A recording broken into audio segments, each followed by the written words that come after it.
Your physical well-being is essential in the work that you do because you can't show up and be your best self for your students if you're feeling burnt out or tired or sluggish. So my guest today, Dr. Beth Westie, walks us through how our hormones actually affect our body and can cause some of the feelings that we feel, and then what we can do about it when we aren't feeling good. This is about leaning into the natural cycle of our bodies instead of fighting against it. Our hormones are a part of our chemistry, and when we learn about how they work, we can feel empowered in how we navigate all of the ups and downs. Get out a pen and a notebook because you are definitely going to want to take notes for this episode. And my book, 24 Ways to Find Calm in Your Busy World, is now available to podcast listeners for free at empowerededucator.com/ebook. Here, you will find 24 ways to feel more ease and joy by noticing the things that are all around you that are usually out of sight. I did all the work for you, and it's yours for free. So download your copy today at empowerededucator.com/ebook. Remember all the passion and vision you had when you first went into teaching? Feeling like building young minds and creating community through your work would make a lasting impact on this world? Well, those days may feel like they're behind you now because you're exhausted, stressed, and overwhelmed and frustrated, but I'm here to tell you it doesn't have to be like this. In fact, the love of teaching never really went away, but it absolutely needs transformation. Welcome to the Take Notes podcast. I'm Jen Rafferty, former music teacher, mom of two, and certified emotional intelligence practitioner, and I'm here to light the way for you.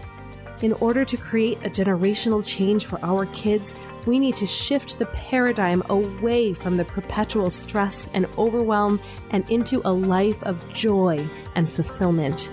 This is Education 2.0, where you become the priority, shift how you live your life, and how you show up both at work and at home. So take a sip of steamy morning coffee and grab your notebook. It's time to take notes.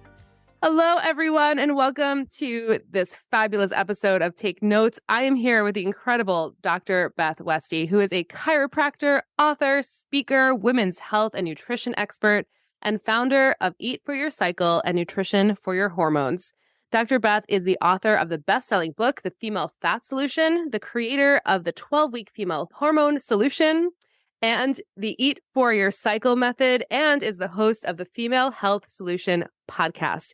She has made it her mission to change the way women view their health, and she works to educate and empower women to take their health into their own hands by using nutrition to help women work with the natural cycle of their bodies. Hi, thank you so much for being here. Hi, thank you for having me. I'm so excited. I am excited. I came upon your work through Tracy Litt and her work. I was at one of her events and you spoke there and kind of took back the curtain on what I thought was like typical normal health issues and rocked my world in a way that was like very uncomfortable. But it was beautiful because it made me really ask some very important questions. So before we kind of dive into the crux of what we'll talk about today, I really want to know what got you really interested in doing this work, particularly with women in the first place? Yeah, that is a great question around this. A lot of people who do this type of work, I know, have their own struggle that they went through. And I'm the same, right? Quick background on me, if you can hear it from how I talk. I'm from Minnesota. So I grew up on a goat farm in Minnesota, and I was an athlete in high school, went to play volleyball in college in Michigan. And then I went to graduate school, went to chiropractic school. I had my first two kids in chiro school and then graduated, bought a clinic, started in practice. A couple months later, found out I was pregnant again, right? Like, and then my youngest was born actually 7 months later. She was a preemie. So at that point, I had had a lot of stress. I was less than a year into business, brand new, really struggling in business, really struggling overall. Had a 2-year-old, a 4-year-old, and a preemie. And the stress just was the max. One of the most stressful times of my life. And my body's response to that was to start creating ovarian cysts. I had never had cysts before. And for women who have had cysts, they understand like, holy bananas. Like it can be really, really painful, really, really awful. Like it would put me on the floor. Like it would be one of those things like I have pressure and I'd be like, yeah, this is uncomfortable. Well, I'm sore. I have kind of a cramp. And then all of a sudden it would be like a searing knife pain that I would just drop and would be on the floor for several moments, like not being able to move until the pain subsided. And there wasn't a whole lot that I was given in terms of recommendations. Going in, making appointments, all these things where they're like, yep, it's a cyst. Like, yep, your cyst burst. I'm like, oh, okay. But I didn't understand. Like, I didn't have these before. Why do I have them now? And my solutions were, oh, here's some birth control. Here's some Vicodin. Like, I was supposed to be just doped up on pain meds my whole life and just take birth control my whole life. And I was like, I'm not a candidate for certain types of birth controls. I get really bad side effects from the pill, all that stuff. So I was like, this is not the best option for me. I want to take care of this. I didn't have them before. I'm having them now. How can I reverse this process? And I wasn't really given a lot of assistance there. And I'm also licensed in acupuncture and Chinese medicine. So what I did is started diving into and doing more work with the Chinese medicine background, started getting more trainings and everything else, and dove into hormones, fertility, a lot of stuff for women, and then started working and doing the same thing for myself. Like, I started really working on regulating my hormones, encouraging to have a normal hormonal output each week of the month. Your hormones are different every week of the month, all these other things. It took a while, right? It didn't happen overnight, but after a couple of months, I stopped having cysts. Like, they stopped burst. And it's been just over a decade now, and I haven't had a cyst. And so when people say, oh, you had PCOS, or I phrase it like that, I had PCOS, technically the way that they go through this, it's something that I am at risk for still. If I let my hormones get out of control, or if I'm under a lot of stress and I don't manage my health, I have the potential to having more cysts moving forward. But with managing my hormones, with making sure my stress levels are under control, I haven't had a cyst in that long of a time. And that's what I teach other women how to do, is how to work with their hormones, how to take these issues that they're struggling with and really work with your body, your health, your hormones. And a big piece of that is really just learning more about how our body functions and then working with that instead of fighting against it.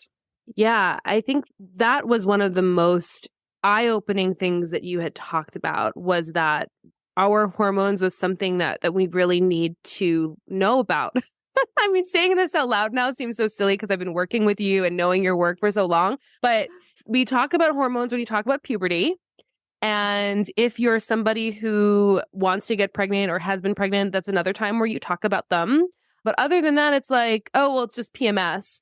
And hormones actually isn't part of our natural way that we talk about our bodies ever. So the fact that we don't know really anything about them was mind-boggling to me. And so high level, what's important to really know, moving forward, that people can say, oh, wow, okay, that's something that's interesting that I just didn't know before.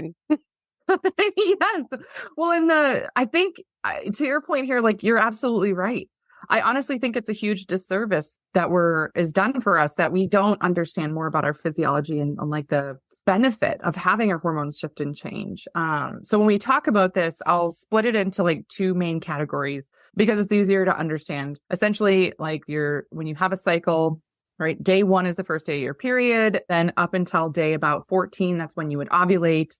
That phase there, your hormone levels are actually really, really low while you're having your period. Your estrogen and progesterone levels are the lowest during days like 1 through 3. And then after that, estrogen slowly starts to rise and peaks right before ovulation. Then after ovulation, that flips. Ovulation triggers, if you're having a good, healthy ovulation, it triggers progesterone. And then progesterone rises and it's elevated and more dominant then in days 15 through 28 of the cycle. Now, these hormones do completely different things in your body. Estrogen is going to help give you more energy. You're going to have more mental clarity. You're going to have a better memory even. It improves your digestion, improves your body's ability to process carbohydrates. It improves your muscle recovery, all that other stuff, and improves your metabolism. Like, your metabolic rate is higher at this point too. So that's estrogen. Oftentimes, a lot of people feel fantastic during the first, couple of weeks of their cycle. And then they ovulate and then they're like, things are starting to go downhill. I feel different. I don't feel as wonderful. And that is very common, especially for people who have excess estrogen or estrogen dominance. And then after ovulation, progesterone should elevate and be more dominant. And you're going to notice, my digestion is slowed down. I feel a little more sluggish. I go to the gym and work out and I just don't feel as energized as I did 2 weeks earlier. My memory isn't quite as sharp as it was before. Just little different things that you can notice And that increases up through, week 4, though, having the most PMS symptoms that women experience are usually days like 24 or 25, all the way until their period starts. So that is where oftentimes we are just not eating enough, fueling enough. Your system's going to need more nutrient, more protein at that point to really lean into what your body's doing at that time with progesterone and the fact that it's going to shift how your body chemistry works. Does that answer? I feel like I just word vomited a lot of stuff. No, I love this word vomit. It's the best kind of word vomit, because as I'm listening to you, there are 2 things that I want to just touch on. The first is understanding that you said the benefits of hormone shifting and changing. And I think hormones colloquially get a really bad rap because it's like, oh, we don't want to be too hormonal. But in fact, this is just part of our chemistry that we really need to embrace and lean into, right? Yeah, absolutely. Like our system changes throughout the month. And it's not a bad thing. It just is the way it is. But that also just knowing that information. And the example I use a lot of the time is like going to the gym, because so many women can relate to this where they're like, yeah, I go to work out sometimes and I show up and I feel like I kicked butt. I just like, oh, I nailed that workout. I lifted heavier. I feel fantastic. And then you're thinking, wow, I'm getting so fit. I feel great. I recovered really well. Woo! Like go me. And then just a couple weeks later, you'll go to the gym. You could do the exact same workout. You could have slept the same number of hours, eaten the same thing for breakfast, had the same thing for hydration. Like literally everything else in your life is the same. But you go to the gym, you do this workout, and you feel like, holy crap, these weights are heavy. Why? Oh, I feel so tired at the end of this workout. And then you feel like you don't recover as well. And you're like, oh, what's wrong with me? Nothing. You took a different body hormonally to the gym that day. So it's going to respond different. And just to understand that and lean into like, oh, I'll give myself a little more rest time in between sets, or make sure I'm getting extra nutrient for recovery. I don't need to push my heart rate as high during this phase because it's going to be harder for me to recover if I'm getting my heart rate super, super high during my progesterone phase. Right. Yeah. So how else can we lean into this cycle? So besides the exercise piece of it, there's also the nutrition piece of it. I talk about eating for your hormones in your cycle, and it does match with your basal body temperature too. So this is the Eastern medicine part of it. So it sounds a little, out there. No, bring it. So this is where you would be eating cooling and warming foods.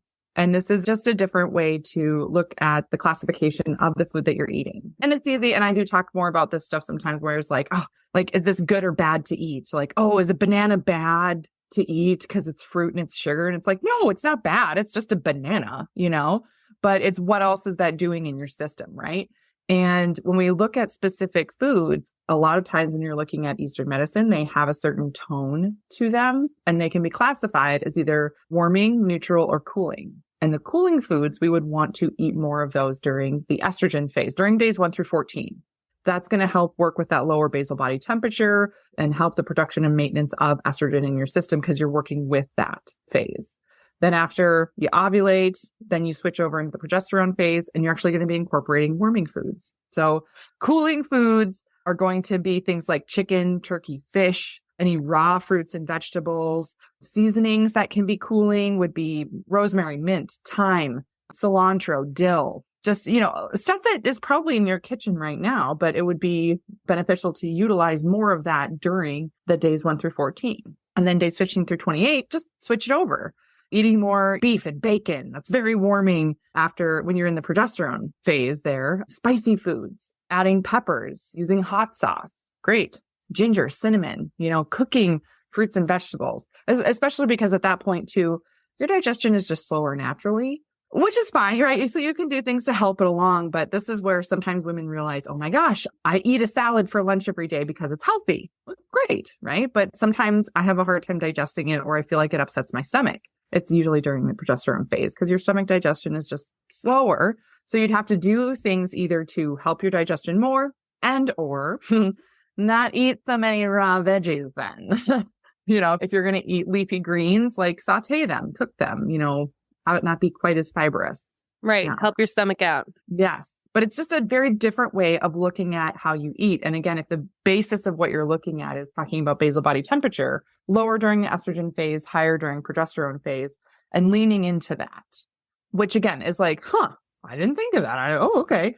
And then sometimes the thought process of, well, if my basal body temperature is lower at some point and higher at other points, wouldn't I want to have it be the same all month? Sometimes people even think this. They're like, well, if my basal body temperature is lower in estrogen, wouldn't I want to eat warming foods to lift it up? And that's actually the opposite of what we would want to do. Because our body is cyclic, because our system goes through these different phases, it's beneficial to lean into that natural shift. Go with that lower temperature, help cool things down. You'll see and feel the difference. Oftentimes people do, they start noticing, oh my gosh, yeah, my body is just a cooler temperature. Or when they're like, oh yeah, I ovulated and I just feel hotter overall. Like, this is crazy. My internal temperature is higher. Yep. It really is. Right. And, it's just understanding this knowledge of our biology and our chemistry is so important. My kids now are 8 and 11, and they come home from school and they talk to me about the digestive system. And my son just brought home a thing about the brain. And, I also love learning about brains. And that's great. And we can also understand where the parts are and say the names of all the things. But if we don't really understand the actual application of the functions of these systems, we're really not learning the thing that's going to make a difference. Exactly. And so many of us feel out of sorts with our body. Just like you wake up, you don't feel as energized, you move through your day and you're like, oh, what's wrong with me? Or, oh, why can't I this, that, or the other? Like, oh, and you just feel like you're fighting yourself. Yes. And that's where it's so nice to just realize and understand, oh, of course, I'm on this day of my cycle. Of course, I'm going to feel like this. When I really started leaning into this work, and again, it's starting with myself, and I started working with the patients in my clinic at the time doing this, one of the things I started to recognize was I have certain days of my cycle that I'm a pretty easygoing person overall, but there's a day or two where I'm just like a little more like, I just need a little more space. I just need a little more, whatever. My husband is a very touchy-feely person. Oh, come on. Right. He just wants to snuggle. Like if we're sitting on the couch watching a movie, he's like right next to me, like right there. And I'm like, can I just have an inch of space? Please, sir. Come on. Anyway. Most of the time, I don't mind. It's fine, whatever. But there's like one day, usually every month, and I started tracking this because sometimes I'd be like, why are you so close to me? Like, you're right here. Just take a step back, please. And then like 2 days later, I wouldn't care, wouldn't mind or whatever. And it would be funny because I could feel the reaction in myself. And so I started marking down on the calendar, okay, what day is this? And for me, it's day 21. Day 21. Right around that day. So it's just one of those things. Sometimes if you track some of these things, you'll realize it with yourself where you're like, oh, you know what? Yeah, during a certain day, I just cannot. So if I feel like I'm getting irritated, I'll be like, okay, just give me 24 hours and I'll probably be fine tomorrow. But for right now, today, back it up, sir. Yeah, I love it. And then, also giving yourself grace that, it doesn't have anything to do with your being good or bad or in something or out of something. This is you being just beautifully human and understanding and embracing that. Yes. Yes. Oh my gosh. Yes. And that's the thing too. I feel like there is this whole mental spiral that we go down oftentimes. And again, it can be stemmed from, you've done lots of mindset work. So the stemming from, shame, guilt, whatever that's from, or feeling like you're wrong, or you have to be a people pleaser all the time or whatever, that anytime your physical body reacts differently than you feel like it should, it's an internal fight or struggle. And then that was one of the greatest gifts that tracking my own symptoms, hormones, all that other stuff gave me was little things like that. And it continues to, where I'm giving myself grace, saying, oh my gosh, yeah, I am a little more tired today. I didn't sleep well last night. I am going to do some movement today, but I'm not going to do this heavy workout because it's not going to be good for me. I am going to make sure I have all the personal space I need today because it's day 21 or whatever. And just to honor that and work with my system. I am way more productive, way happier, healthier, balanced overall. And it's never a fight. And it allows me to communicate what's going on internally with myself and with others just that much better. Yeah. And it's getting quiet enough to listen and know enough to understand what to listen for. Yes, Yeah. exactly. So a lot of this also then, we're going to go down the spiral for a little bit here. That brings up a lot of stress, which then also has an effect on your body and your hormones. So teachers and educators who, whatever role you play in right now, if you're listening, you are under an incredible amount of stress pretty much all the time.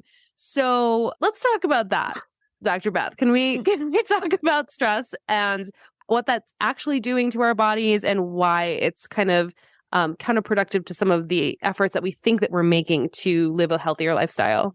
Yes, we can. Stress is a huge piece of this. And there's a few things that I want to say about the profession, because one of the toughest jobs to have overall, and that being said, like, I have never been a teacher, but I will say this, like, I have had a lot of friends that are teachers. I work with a lot of women that are teachers, and my mom was a teacher for 43 years, a high school chemistry teacher. So the schedule that you have to keep, you know what I mean? There's so many times where I've heard people say that, oh, you're a teacher, oh, you get the summers off, blah, blah, blah. And it's like, are you kidding?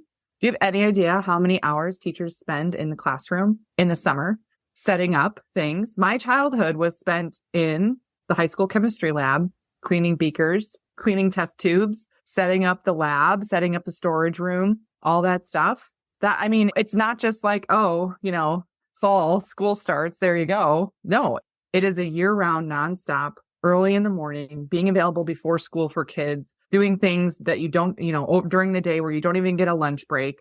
I remember my mom talking about so many years that she would have to cover lunch duties and all these things. And her way to eat lunch was that she would have to eat during a study hall when she watched a study hall. That's not the right word. Yeah, sure. You have your duty, right? Is the study hall. Mm-hmm, that's it. Yeah. Like her teacher duty was the study hall. That's when she actually got to eat her lunch. And then doing things after school, being available after school for kids that needed to make up a test or wanted extra study time or wanted extra assistance or things like that.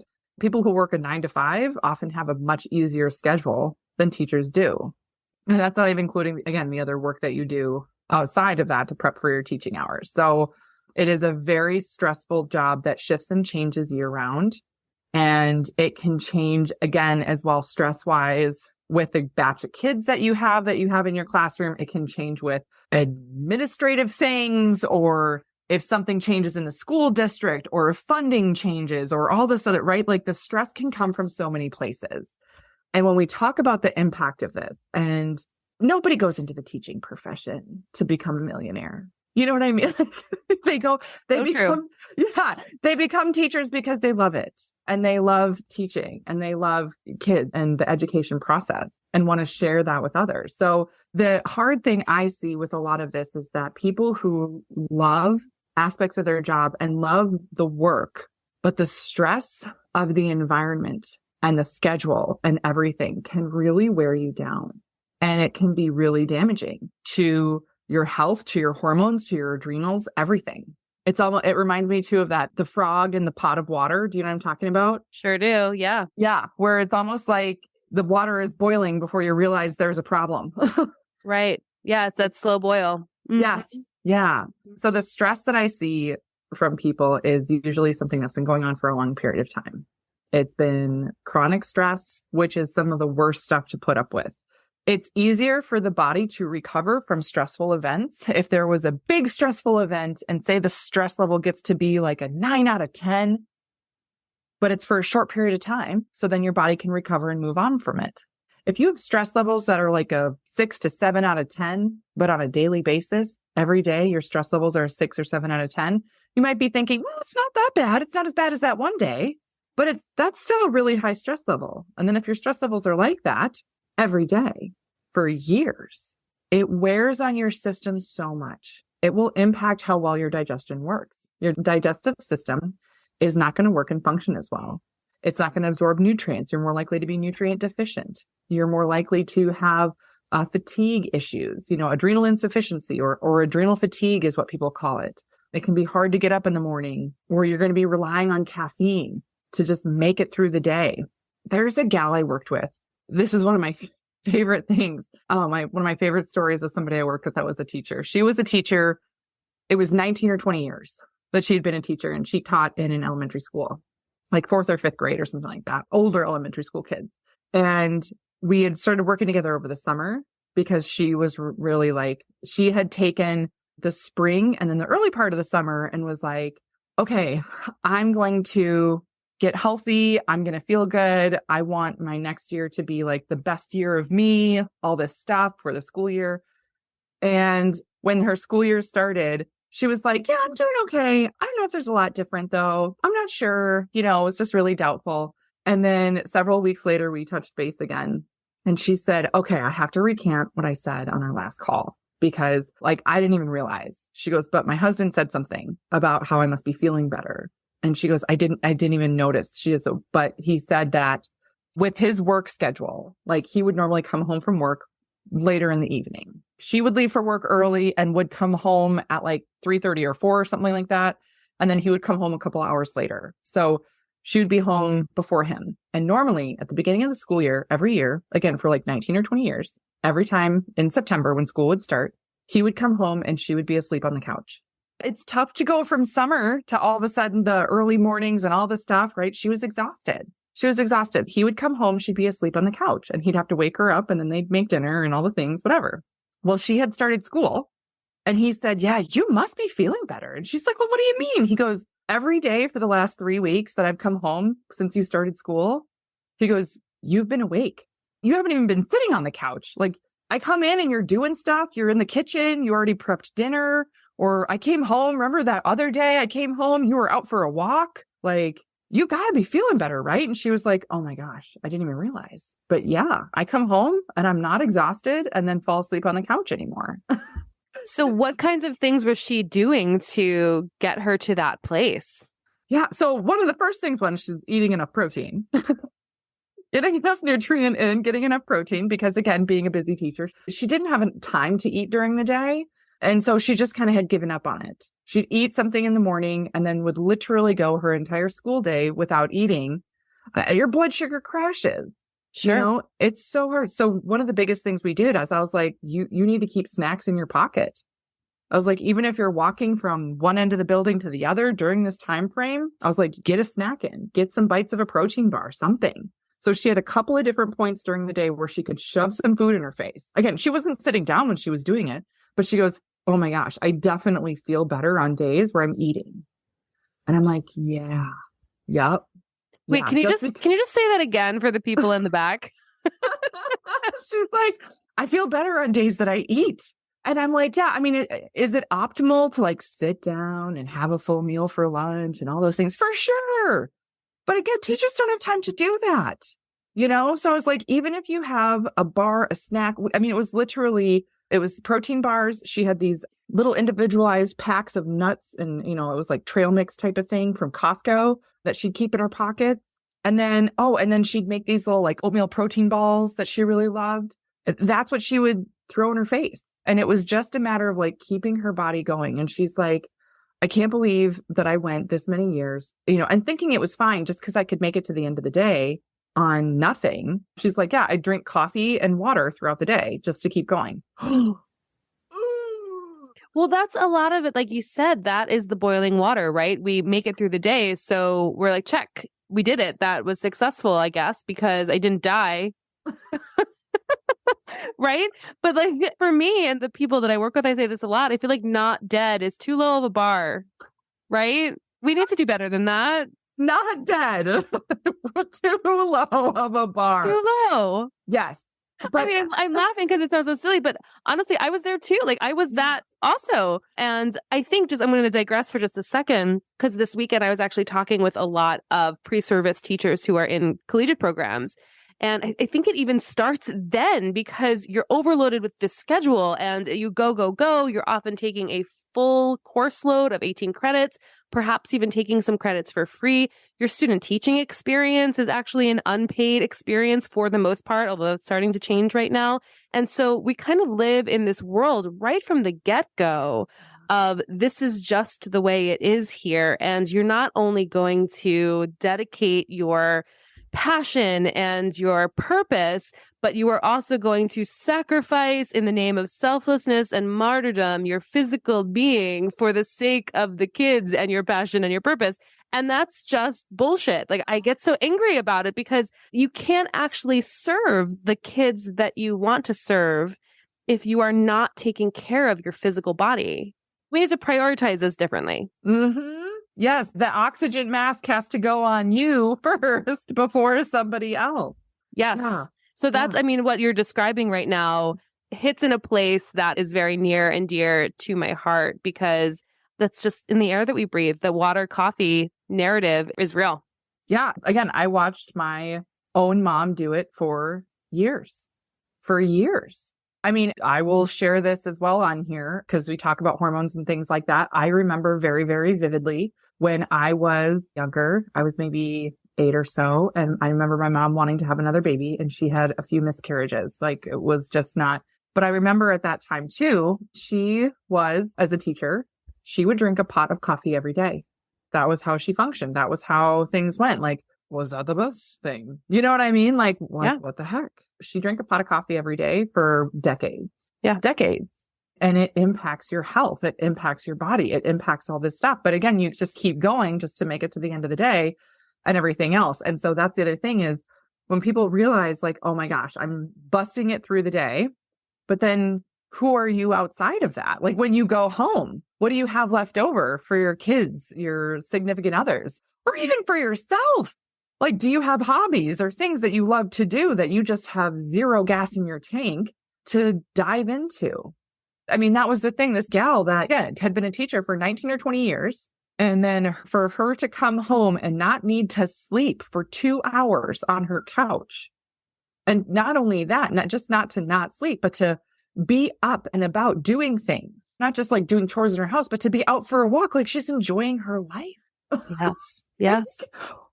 One of the biggest changes was just eating throughout the day. And even if she didn't have the time, but just to have that strategy of getting some protein pacing in, getting that fuel. And then that way, outside of her work hours, she could be herself, right? Be her best self. Yeah. In my worlds, with my rose-colored glasses on that I refuse to take off, by the way, what I really want to see are organizational structures in these school systems that promote teacher health and well-being, that prioritize lunchtime for teachers, just like many schools prioritize recess for their kids. We are all humans living in this space together, and we're also modeling for these kids what it's like to be a functioning adult or a dysfunctional adult in this world. And we can do better. And that's really what this is about too. So can you share some other, besides eating and throwing some protein in your face every once in a while, what other things can we do to actually make sure that we get through the day and not just like slowly make it through the day on caffeine and water? Yeah. So besides eating and protein specifically, because it does provide so much fuel and nutrient for your body, really hydrating. So in using electrolytes and minerals, things like that are going to be really important. And then the other thing is adaptogens, using herbs, things like that to manage and mitigate your stress response. That's one of the biggest things overall is that, stressful things will happen. If you do not have your nervous system regulated or you do not have a good stress response going on, it makes it that much harder. It makes it that way. And again, with schools and like with kids and other people involved, I mean, you never know what's going to happen for the day. You know what I mean? Oh, yeah. So what's that phrase? The best offense is the defense. No, I'm not saying it right. The best. Yeah. The best offense is a good defense. Yeah. Or the best defense right? is a good offense. I don't know. I don't do the sports thing. Yeah. That's like outside of my realm of expertise. We're going to have to call in. Listening to this right now and they're screaming it in their car. They're like, it's the best. Well, I apologize to you. Yep. All apologies. Yep. But then it's like every day you walk into a building where there's an unknown number of things that can happen. And to be there to serve small humans and to be there, it's like you have to have this amazing capacity to be a sponge for whatever. And the more you can do to help your own nervous system and stress response, the better. And so there are meditations and deep breathing and all for sure. Adaptogens are just another tool like that can really help your system manage and mitigate that stress response. Tell me more about that. What exactly are adaptogens?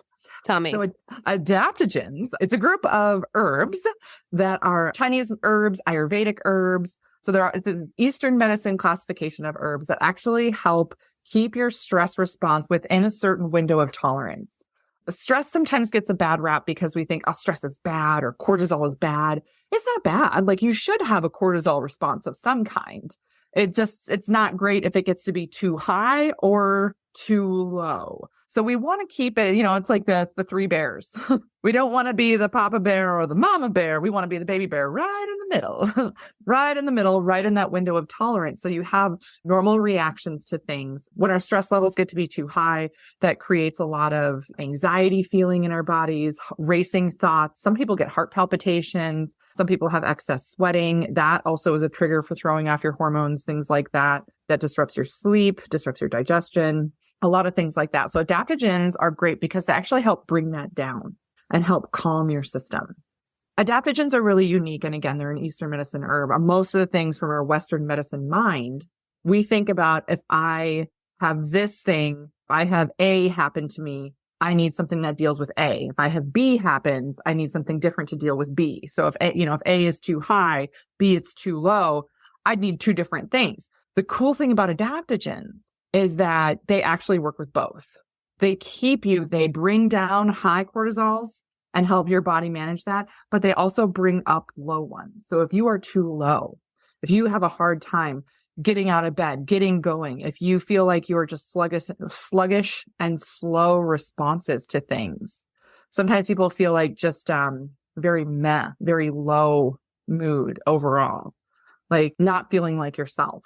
You can be completely burned out and have really low cortisols. Adaptogens will help bring that up. So when you say that, that makes me think of, having someone have this chronic stress all the time is that 6 and the 7, and then build up. Then they kind of flip over to that other side. And that's really where the burnout happens. And it's this overload. And then all of a sudden it's depleted. Is that kind of an accurate way to describe that? 100% yes. Okay. Yeah. Because I feel like that, meh, is kind of where most of the people that I'm talking to are feeling right now. They're like, I don't feel like myself. And some of them use words like burnout and depletion, but, explaining it that this is kind of a low cortisol time frame is an important context. And then my other question then, to kind of circle back to what we were talking about before, how does cortisol interplay with your cycle? Yeah. So several different ways. When your body has an improper cortisol response, and again, this can be too high or too low, so it's not at the level it should be. It can cause your body to utilize more nutrients when you are nutrient deficient, things like that. It's going to mess up your cycle. That's an easy way to phrase it. Cortisol can also impact your body's ability to ovulate regularly. So your body just won't ovulate on time. It'll be early, it'll be late. So that can cause a lot of irregular cycle things that feeds into that whole estrogen dominance piece. So then, and a lot of times the tricky thing about this is that it doesn't necessarily happen overnight, right? It's just like, you'll think back to, over the last 6 months or over the last year, my stress I've been fried. And then my cycles have gotten heavier and heavier. I've had more clots. I've had more pain. I've had more issues with this. And you'll realize, like, holy cow, my hormones have become more of a problem, but it's from that cortisol response and how it impacts the ability. It's like your body cannot ovulate on time, so you're not going to create that progesterone level. Sometimes people describe it as it like steals progesterone, doesn't allow that creation to happen. That's an easy way to kind of think of it. So that feeds into that estrogen dominance more and more every single month. A little bit worse, a little bit worse, a little bit worse. The other thing I see a lot with women when we talk about stress and chronic stress is the ability to create and maintain enough testosterone. And testosterone is, mainly a male hormone, but it is really important to have in appropriate amounts in the female body because it does impact your body's ability to have energy, to have stamina, to have a metabolism, to have muscle repair, to have a libido. The number of gals that I look at that have said, that their adrenals are terrible, their cortisol levels are bad, and then their testosterone is low. And then they'll be like, I just don't feel right or whatever. And so many times they're like, oh, I didn't even realize my testosterone was bad. I'm like, yeah. Like things have been going on so long for you it's not just your cortisol. It's like the cortisol has now impacted the estrogen and progesterone and that balance, and that is totally off. And it's now impacted your testosterone levels, and that is really depleted. And so there's a lot that we have to build back from. It's like you're in a deeper hole now because it takes a little longer to climb out of it with that. But those are some very specific direct things and how it can mess up your other hormones. Sure. So I'm always looking for like, what are the tangible markers of awareness? And it seems like even though we might be sitting in that boiling water, we might not be aware, noticing what your cycle is doing is actually a really good indicator of your stress levels. Is that a fair thing to say? Okay. Mm-hmm. Yeah. Yeah. And so if you're thinking, gosh, like, is this what I have going on? Oh, I have a cycle every month. Like, okay, would you say it's a great cycle? Do you feel like do you have a lot of pain, a lot of problems, a lot of symptoms there or not? Do you have a heavy cycle? Does it disrupt your gut or any other things that, along that line? Okay. Important to recognize. What are your energy levels around this? What's your stamina like? What's your libido like? Those are all things that are actually related to how your body responds to stress or just how long it's been under stress. Right. And I can't tell you how many people that I talk to that they're like, I don't feel that stressed. I don't know, like it's fine. I'm like, okay. But like if you were to rate it a 0 to 10, 10 being the worst, and they're like, well, maybe it's a 6 or a 7. Okay, how long has it been like that? Well, maybe 5 years, maybe 8 years. Okay, that's too long. Yeah, it's like that meme with the dog in the room that's on fire, right? And it's like, this is fine. It's totally fine, Yeah. And as much as we want to like wish it to be so, I think it's extra important for your longevity, for your legacy, for your impact, for yourself and overall well-being to really take a look in the mirror and get really honest about where you are, and wherever it is, it's beautifully okay. And there are steps to make it better for you if that's the choice that you want to make. Yes. Absolutely. So with all of this being said, because we've covered so much in a short amount of time, and it's funny because like I've been working with you now, and when you came on, I was like, oh my gosh, where do I even want to take this? Because we could just have like several parts to all of this, but I'm going to encourage people to listen to your podcast because that's really where all of the juicy information is, and I will make sure that link is in the bottom of the show notes too. But regarding, teachers and overall well-being, and from where you're coming from and your perspective in this world and your work, what is your dream for the future of education? Yeah, there is, I want to say like just so much that I would change about this. And this is, people ask me this all the time, like, are your kids in public school? Yeah, my kids are in a public school. They do really well. I do think there's so many great things about having a school organization, things like that. That being said, I do think there is a lot of room for improvement. And I think the main area to improve is the support of the teachers and letting the teachers do their jobs however that happens. From what I have seen, from what I have observed, from what I have heard from people, is that there are so many other things that get in the way of teachers doing their best work. And a lot of it does have to do with the schedule that they're forced to run. The timing. And I know like it's so easy to say, oh, well, there's financially and this and this and this and blah, blah, blah, blah, blah. And it's like, okay, then like figure out have somebody else figure it out that it works. But if teachers are like, imagine a school where teachers got to come in, they had support. They were allowed to have an actual lunch break. They were allowed to go to the bathroom when they needed to go to the bathroom. Right? Yeah. Oh, yes. Oh, yes. You're nodding. Big nods over here.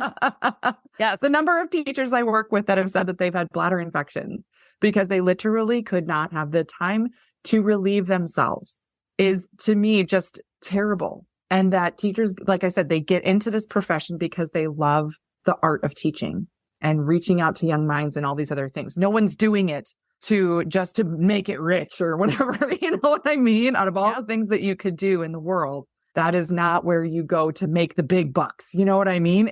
You do it because you love it. And if you can take people like that and support them in their health and in their own missions, it would literally change the scope of education. I would say that it would change it in a very short span of time. Like imagine 5 years that a program was introduced that teachers got their health was important. What they said they needed, food during the day, hydration, bathroom breaks, all that stuff, even decompression time. between classes, even if it's 5 minutes where you're not forced to rush and have that stress response just be kicked off again and again, it would change so much, I think. Oh, 100%. Well, and that's my mission in the work that I do. And you being here today is a big part of realizing that mission for me and giving that to the educators that I work with. Because if we are not taking care of ourselves, we're not able to have the impact that we want to make in this world. And the most generous thing we can do for our students is take care of ourselves. Yes, 100%. 100%. Yeah. So let's change the world. Yeah. I'm in. Let's do it. Yeah, let's do it. So how can people learn more about you and get in touch with you? Yeah. So I am on the interwebs, Dr. Beth Westie on Facebook, Instagram, TikTok, my website, YouTube, all the things is Dr. Beth Westie. And then my podcast is just called The Female Health Solution. So, and I do cover a lot of topics. I talk about hormone testing. I talk about nutrition, eating for your cycle, all the things. I talk about, menopause, all that stuff. So kind of wherever you're at in your phase of life, we talk about things. Yeah. And on a personal note, I've been working with you now for a while, and it has been a joyful, confronting experience. How's that? Perfect. It was important for me to get a kick in the pants about really where I was in my health as someone who I thought was very healthy to begin with. And the ride that I've been going along in learning more about me has been incredible. And even just as a mom, being able to pass that along to my kids and them just witnessing me making these changes has been instrumental as well. So it's been really wonderful to learn with you. So thank you. And it's been a pleasure to have you here and to talk with you today. So thanks for being here. Yeah. Thank you so much. That's so nice of you to say. And yay. Yeah. I love this. This was like the fastest time right by here. I know. And so if you're listening and enjoyed the show, please be sure to subscribe and share it with a friend. And we will see you next time on Take Notes. Incredible, right? Together, we can revolutionize the face of education. It's all possible, and it's all here for you right now. Let's keep the conversation going at Empowered Educator Faculty Room on Facebook.